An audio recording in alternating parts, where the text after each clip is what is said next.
السلام علیکم ورحمۃ اللہ وبرکاتہ۔ امام واقدی کا بیان ہے کہ ایک مرتبہ مجھے بڑی مالی پریشانی کا سامنا کرنا پڑا۔ فاقو تک نوبت پہنچی۔ گھر سے اطلاع آئی عید کی آمد ہے اور گھر میں کچھ نہیں۔ بڑے تو صبر کر لیں گے لیکن بچے مفلسی کی عید کیسے گزاریں گے؟ یہ بات سن کر میں اپنے تاجر دوست کے پاس قرض لینے گیا۔ وہ مجھے دیکھتے ہی سمجھ گیا اور 1200 درہم کی سر بمہر ایک تھیلی میرے ہاتھ میں تھما دی۔ میں گھر آیا، ابھی بیٹھا ہی تھا کہ میرا ایک ہاشمی دوست آیا۔ اس کے گھر بھی افلاس اور غربت نے ڈیرا ڈالا تھا۔ وہ قرض کی رقم چاہتا تھا۔ میں نے گھر جا کر اہلیہ کو قصہ سنایا۔ کہنے لگی کتنی رقم دینے کا ارادہ ہے؟ میں نے کہا تھیلی کی رقم نصف تقسیم کر لیں گے، اس طرح دونوں کا کام چل جائے گا۔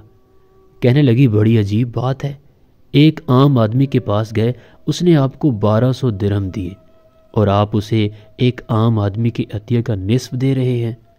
آپ اسے پوری تھیلی دے دے۔ چنانچہ میں نے تھیلی کھولے بغیر سر بمہر اس کے حوالے کر دی۔ وہ تھیلی لے کر گھر پہنچا تو میرا تاجر دوست اس کے پاس گیا اور کہا عید کی آمد ہے، گھر میں کچھ نہیں، کچھ رقم قرض چاہیے۔ ہاشمی دوست نے وہی تھیلی سر بمہر اس کے حوالے کر دی۔ اپنی یہ تھیلی دیکھ کر اسے بڑی حیرت ہوئی، یہ کیا ماجرا ہے؟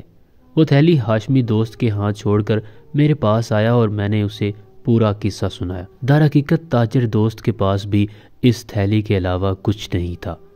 وہ سارا مجھے دے گیا تھا اور خود قرض لینے ہاشمی کے پاس چلا گیا۔ ہاشمی نے جب وہ حوالے کرنا چاہی تو راز کھل گیا۔ ایثار و ہمدردی کے اس انوکھے واقعے کی اطلاع جب وزیر یحییٰ بن خالد کے پاس پہنچی تو وہ 10,000 دینار لے کر آئے۔